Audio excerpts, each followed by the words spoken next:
Yes, Luisa, inaasahang masisigla at lalago pang ekonomiya sa Northern Mindanao sa tulong ng Public-Private Partnership Concession Agreement sa Laguindingan International Airport sa Misamis Oriental. Pinirmahan na kasi ngayong araw ng Department of Transportation at pribadong sektor ang Laguindingan International Airport Public Partnership Concession Agreement na sinaksihan kanina ni Pangulong Ferdinand R. Marcos Jr.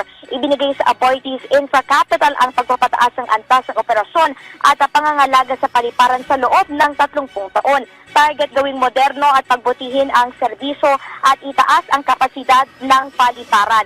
Mula sa 1,600,000 pasahero kada taon, target doblihin ang dami ng mga pasahero sa unang phase ng concession agreement at inaasahang lolopo sa higit 6 na milyon ang pasahero matapos ang kasunduan. Tiyakan niya na sisigla ang turismo, darami ang mga mamumuhunan at magbibigay ito ng oportunidad sa mga taga-Northern Mindanao. Nagkakahalaga ito ng 12.75 billion pesos at kikita ng papalo sa 3 bilyong piso ang pamahalaan at may makakapagbigay ito ng 32,000 na trabaho. Samantala, Luisa, ayon sa Department of Transportation, nakahanda ang sektor ng transportasyon at ahensya sa paparating na unda sa kabilayan ng mga pinsala ng Bagyong Christine na nasa 100 million pesos sa ating mga seaport. Pero mayroon pa namang mga alternatibo na masasakyan gaya halimbawa sa mga roro na nandyan sa Batangas.